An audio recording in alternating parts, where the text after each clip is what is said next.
एखादा हरिभक्त जर सोबत असेल ना, तुम्हाला बी एखादी जर पूजा करणारी मैत्रीण सोबत असेल ना, दिवसभर पूजाच्याच गप्पा असतात. आणि एखादी दुसऱ्याची निंदा करणारी मैत्रीण असेल का, दिवसभर याची निंदा त्याची निंदा, अख्ख्या गावाची निंदा होते. जशी संगत आहे ना, त्याच पद्धतीनं माणूस वागायला लागतो. लक्षात ठेवा, जीवनामध्ये संगत महत्त्वाची आहे, ठिकाण महत्त्वाचं आहे. चोराच्या संगतीला गेलं की तिथं कुठं चोरी करायची, ह्या चोराच्याच गप्पा राहणार आहे. हरिभक्ताच्या संगतीला गेलं की हरिभक्ताच्याच गप्पा राहणार आहे. जीवनामध्ये सत्संग महत्त्वाचा, संगत महत्त्वाची आहे. आज या पवित्र ठिकाणावर गेल्यानंतर या सर्व असंख्य ऋषींच्या मनात एक भावना निर्माण झाली की आपण सत्संग करू. पण सत्संग करण्याकरता कोण असा अधिकारी जो कथाकार आहे की जेणेकरून ज्यांची वाणी पवित्र असावी, ज्यांचा अधिकार असावा, ज्यांची योग्यता असावी, ज्यांची लायकी असावी, ज्यांची पात्रता असावी आणि तो भगवंताचा अतिशय आवडीचा असावा आणि त्यानं भगवंताची कथा ही अवगत केलेली असावी, त्याची श्रद्धा माझ्या भोलेनाथावर असावी, तोच कथाकार आम्हाला पाहिजे.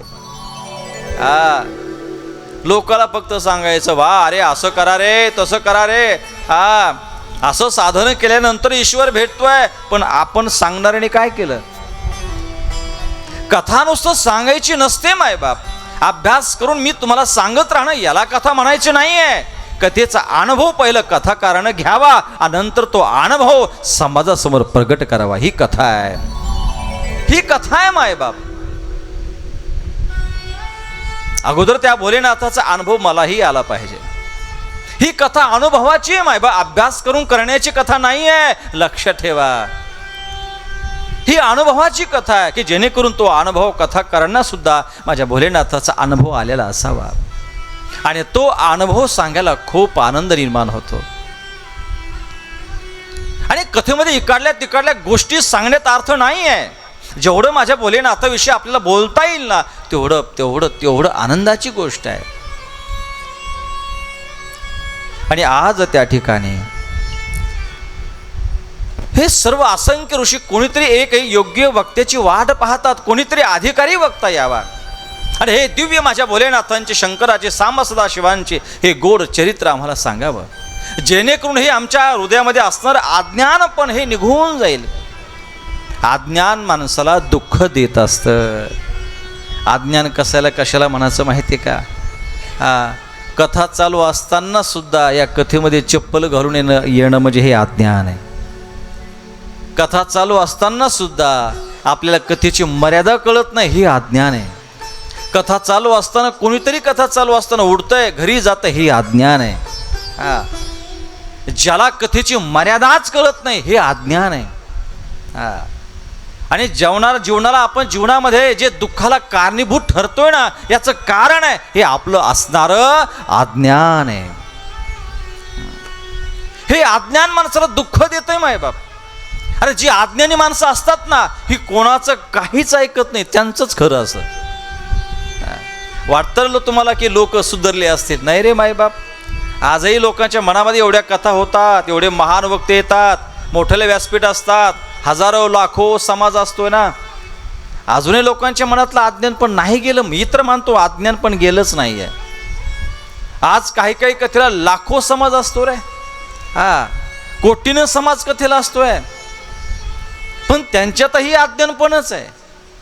मी तर म्हणतो कथा श्रवण करत असताना ना, तुम्ही फार श्रद्धेनं नाही केली तरी चालतंय मायबाप, पण तुमच्या मनामध्ये नाही मंदिरात जाता आलं ना, ती श्रद्धा नाही निर्माण झाली ना, काही हरकत नाही आहे मायबाप, नाही हरकत नाही. कथा ऐकून जर मंदिरात जाऊन दर्शन घेण्याची भावना तुमच्या मनात निर्माण नाही झाली, काही हरकत नाही आहे. माझं मत नाही आहे, माझं मत एकच आहे, बास भगवंताची सर्वात मोठी सेवा ती भक्ती एकच आहे मायबाप, की फक्त आपल्या मनामध्ये प्रत्येकाविषयी पवित्र भावना, पवित्र विचार आणि परोपकार करण्याची भावना जर निर्माण झाली, हीच भोलेनाथाची सेवा आहे.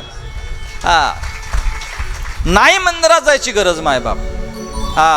अरे ही सेवा आहे, हीच भक्ती आहे आणि याच्यासारखा आनंद पुन्हा कुठेच नाही मायबाप. तुम्ही घरातून निघताय, मंदिरामध्ये जे 3-3 तास माता मुली तुम्ही घालताय ना, ज्या मंदिरामध्ये जी ऊर्जा असते ना, मंदिरामध्ये शिवालयामध्ये, अरे मला असं वाटतं की जी तास 3-3 तास पूजा तुम्ही शिवालयामध्ये करताना तीच पूजा 3 तास घरामध्ये करा. ती मंदिरातली ऊर्जा आपल्या घरात निर्माण होईल माईबाप. अरे ती ऊर्जा आपल्या घरात येऊ द्या. ते मंदिराला मंदिर बनवायचं काम नाही आहे, ते मंदिरच आहे. कधीतरी आपल्या घराला मंदिर बनवायचं काम करा माईबाप. घराला मंदिर बनवायचं काम करा. जे 3 तास मंदिरात आपण घालतोय ना, अरे घरी जर तुम्ही 3 तास घातलं, तुमचे लहान लेकरं चिले पिले ती पूजा पाहतील, ती ऊर्जा त्यांना मिळेल, ते संस्कार त्यांना मिळतील. ते संस्कार त्यांना अवगत होतील मायबाप. ती परंपरा, ती ऊर्जा, ही सर्व कुटुंबाला ती ऊर्जा प्राप्त होईल. कारण पूजा केल्यानंतर नकारात्मक भावना, नकारात्मक विचार हे घरातून नष्ट होत असतात. पण माणसाचं हे अज्ञान पण एवढं आहे ना, घर सोडतात आणि मंदिरात 10-10 तास बसतात. हे मातोश्री बी सध्या आता घरी कमी राहतात, तेवढे मंदिरात राहतात.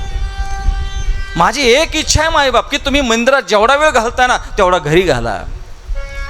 जी पूजा मंदिरात करतात तीच पूजा घरी करा, की मंदिराची जी पॉझिटिव्ह एनर्जी आहे ती एनर्जी आपल्या घरी आली पाहिजे.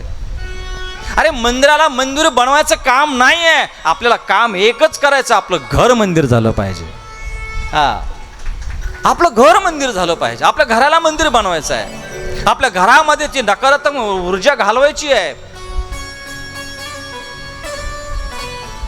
हे सत्य कोणी अवगत करायला त्याला त्या ठिकाणी स्वीकार करायला तयार नाही आहे. आजही तुमच्यामध्ये अज्ञानपण आहे मायबाप.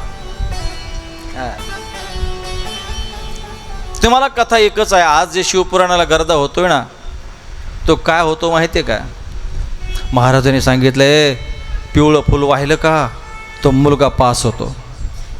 महाराजांनी सांगितलंय, देवाला जर दररोज 1 तांब्या पाणी घातलं ना, परीक्षा द्यायची गरजच नाही, पास होतो. पिवळं फुल वाहिलं का असं होतं, निळं वाहिलं का तसं होतं. ते मिरे वाहतात, आता काळे मिरे वाहतात. काळे मिरे वाहिले का असं होतं. त्यानंतर ते काटेरी बेल वाहिलं का तसं होतं. हे अज्ञान आहे, हे अज्ञान आहे. मला माहिती आहे शिवमहापुराणामध्ये हे सांगितलंय मायबाप.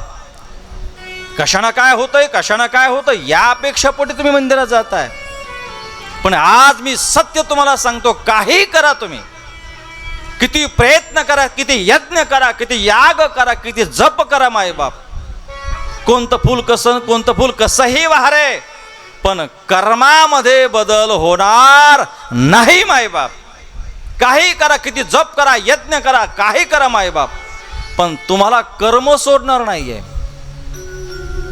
अरे देव तुम्ही काय टाइमपास चालला व्हा.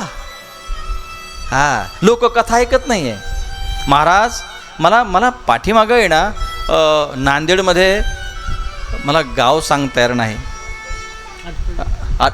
नाही आटकली नाही, नांदेडमध्ये आपण याच पिरियडमध्ये गेलो होतो सर. सर्व बंजारा समाज होता त्या गावामध्ये. तर तिथे मला पत्र आले, महाराज देवाला हिरवं फूल कसं व्हायचं आणि कधी व्हायचं, देवाला बेल असं व्हायचं का असं व्हायचं, देवाच्या मंदिरात कोणत्या वारी जावं, निळं फूल देवाला कधी व्हायचं, मग फूल असं व्हावं का तसं व्हावं का, हे फूल तसं व्हावं कोणत्या. अरे एक सांगू का माईबाप, आणि आजकाल शिवमहापुराणामध्ये हेच झालंय. आणि वेळ तुमच्या जीवनातला एवढा वेळ चालला ना, हे अज्ञान पण कधी या समाजाच्या जीवनातून डोक्यातून जाईल ना, देव जाणे. आणि काही मिळत नाही कोणाला, जशाला तसा समाज आहे, कोरेची कोरेच आहे, फक्त करतात रात्रंदिवस सेवा करतात, काही करतात, काही कोणाला मिळालं नाही, काय मिळत नाही. मी सांगेल तुम्हाला, एवढं आपण करतो ना, पूजा करतो, देवधर्म करतो, सगळं करतोय, 3-3 तास भगवान शिवालयामध्ये असतोय, पण तरी आपल्याला काही प्राप्त होत नाही.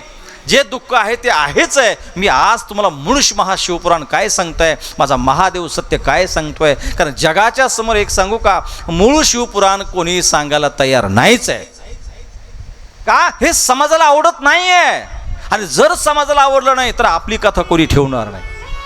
मग का समाजाला जे आवडतं ना तेच आपण सांगायचं.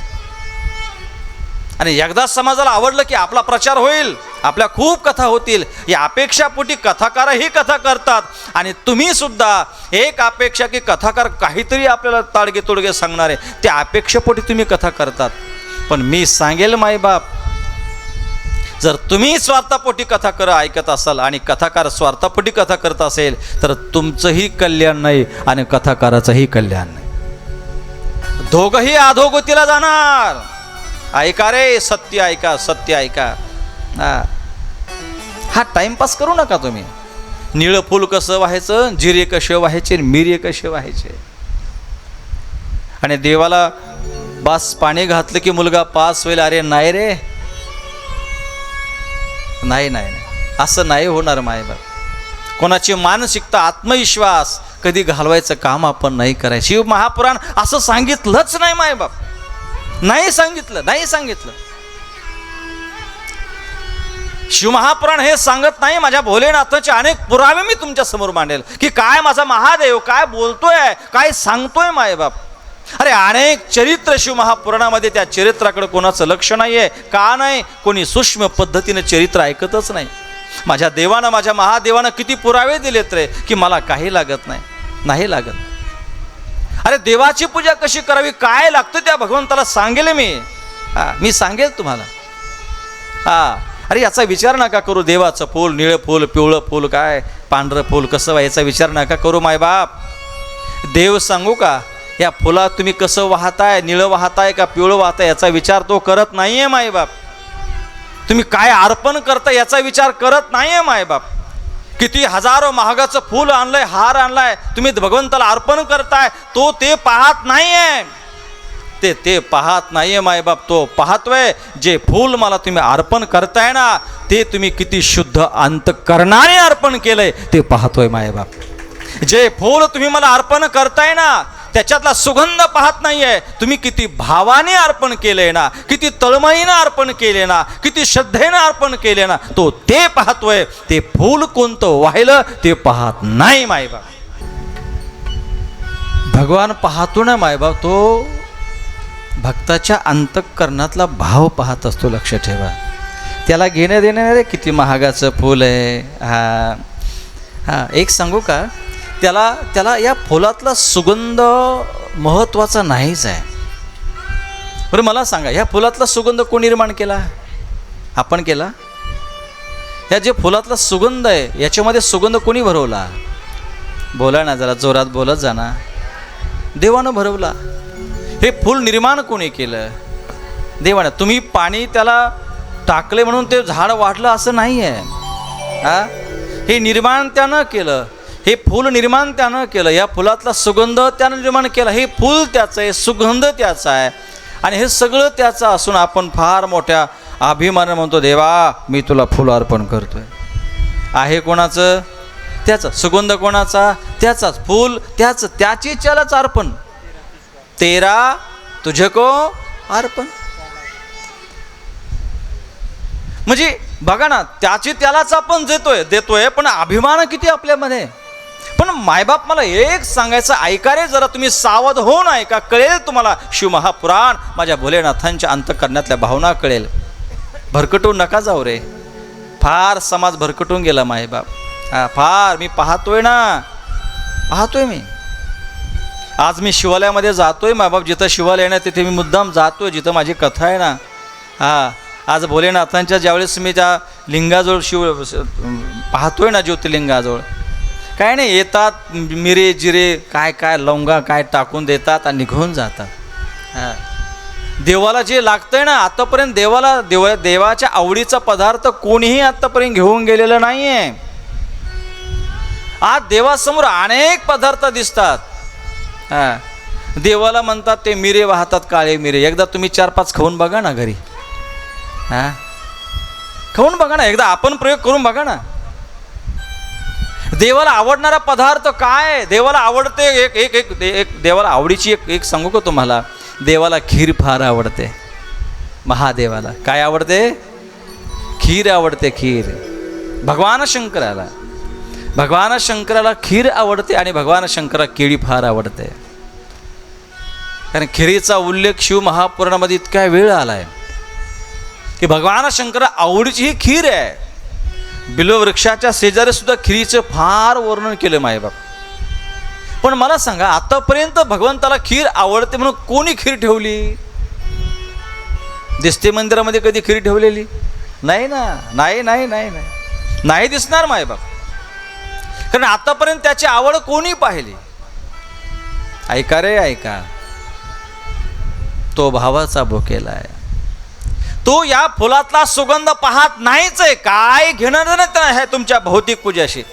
म्हणून मला कथेमध्ये मी इथं काही ठेवू देत नाही. मला पूजा काय फास माझा देव असावा, माझा ग्रंथ असावा, माझं पुराण असावं, माझा भोलेनाथ असावा, बस एक हार त्याला असावं, बाकी काही लागत नाही. फ्रेश हे असावं व्यासपीठ. भले खूप फोटो मांडले, खूप मोठी पूजा केली, असं नाही मायबाप. हे सगळं भौतिक वस्तू त्याला गरज नाही आहे. लक्षात ठेवा, त्याला कशाची गरज आहे? तो कशाचा अपेक्षित आहे, कशाचा भुकेला आहे तो. त्याला या फुलातला सुगंध लागत नाहीच आहे मायबाप. या फुलातल्या सुगंधाशी त्याला काही घेणं देणं नाही आहे. त्याला सुगंध लागतोय तुमच्या अंतःकरणातला सुंदर सुगंध मायबाप. त्याला हा सुगंध लागत नाही आहे. तुमच्या अंतःकरणातला हा अलौकिक सुगंध अशी त्याचं घेणं देणं असतं.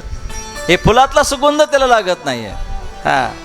या सुगंधाला त्याला काहीही परिणाम होत नाहीये. सुगंध असावा तो आपल्या अंतःकरणातला सुगंध. तो त्याच्याशी जास्त घेणं देणं ठेवतो मायबाप.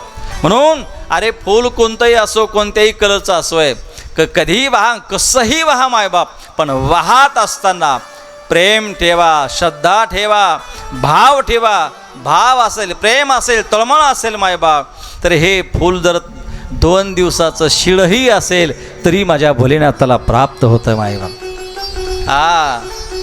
भाव असेल ना, अरे भाव असेल तर काही करा, ती पूजा देवाला प्राप्त होते. आणि लाख करोडोचे तुम्ही हजारो रुपयाचा हार आणला देवाला प्राप्त केला, पण भाव जर नसेल तर त्या हाराला काही किंमत नाही आहे. जंगलातली जी लोक आहेत ना, भगवान शंकराची पूजा कशी करायची माहिती आहे का? जंगलातल्या लोकांकडे कशाचं पात्र आलं रे? आपण त्यांना आदिवासी वगैरे असं म्हणतोय बघा. भिल्ल असतात. नाही त्यांच्याकडे पात्र नाही, काय नाही, काय नाही. ऐका आता ऐका, आपण काय करतोय आणि कोणत्या दिशेने आपली वाटचाल आहे. अरे ती पूजा करत असताना त्यांच्याकडे ना पात्र ना काय नाही, काय नाही. मग काय करावं? भगवंताची जर सेवा करायची, स्नान घालायचे देवाला, तर ती काय करायची माहिती आहे का? जावं एखादं कुठे तळं असेल ना, तर ओंजूळ घ्यावी. ओंजूळमध्ये पाणी घ्यावं आणि देवाला अर्पण करावं. कधी कधी शिवालय जर लांब असेल ना, ते ओंजळीतलं पाणी कुठपर्यंत टिकणार आहे? देवापर्यंत जाईपर्यंत ते पूर्ण संपवून जायचं आहे. मग काय करावं? रुमाल घ्यावा, रुमाल पाण्यामध्ये बुडावा आणि ते ओला रुमाल घेऊन जावा. आपण रुमाल ओला करून कधी पाणी पाजतो?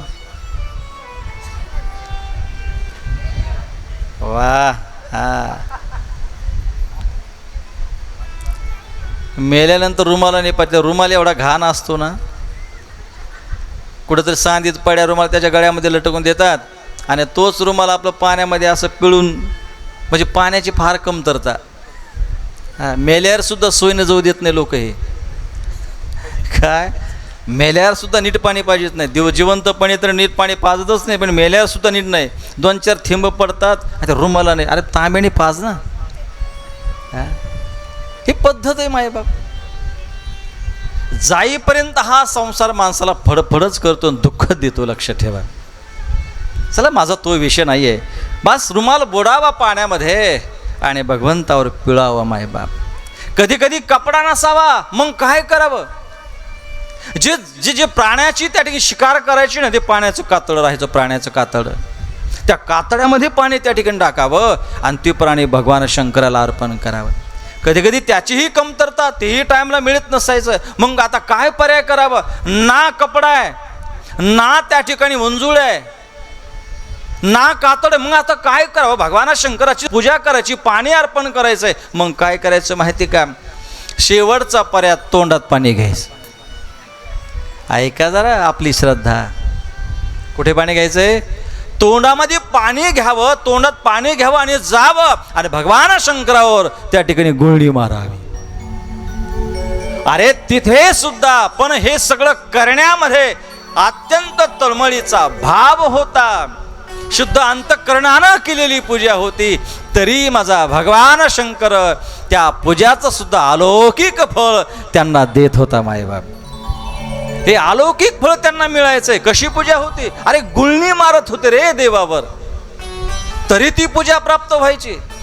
हा, मला सांगा, आणि आपण कशात गुरफटून चाललोय?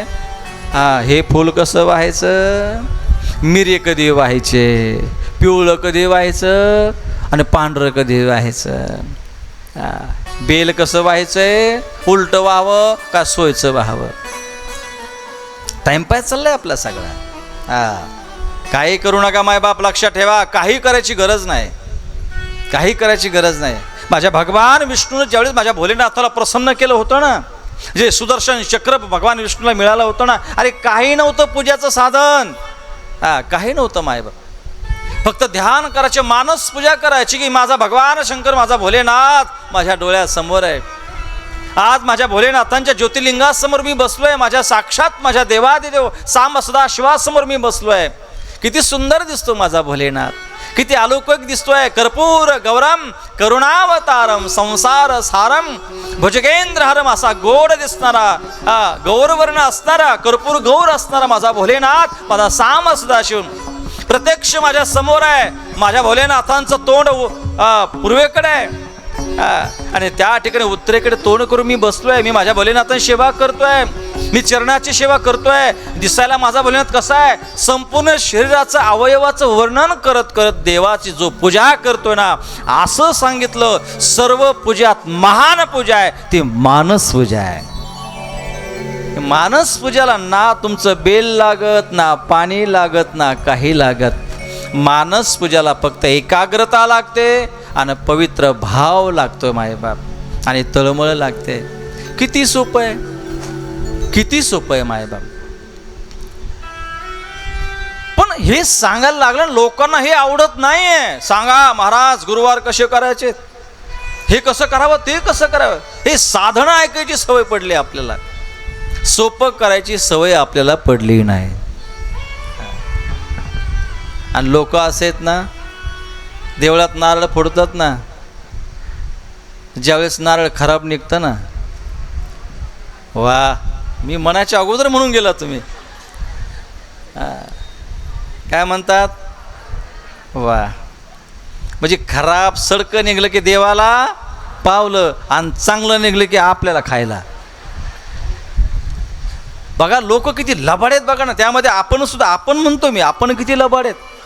नारळ खराब निघालं, सडकं निघालं, तिथं टाकून देतो का, देवाला पावलं खराब नारळ. आणि चांगलं निघालं का, एवढा तुकडा ते ठेवायचं, बाकीचं आपल्याला खायला. मला सांगा किती लबाड रे. खराब निघालं की देवाला पावलं आणि चांगलं निघालं की आपल्याला खायला. आणि खराब निघालं ना, तसंच सडकं नारळ तसंच पडू देतात, उचलत नाही. आणि चांगलं निघालं की बस एक एवढा तुकडा ठेवणार, तिथं ठेवणार देवासमोर.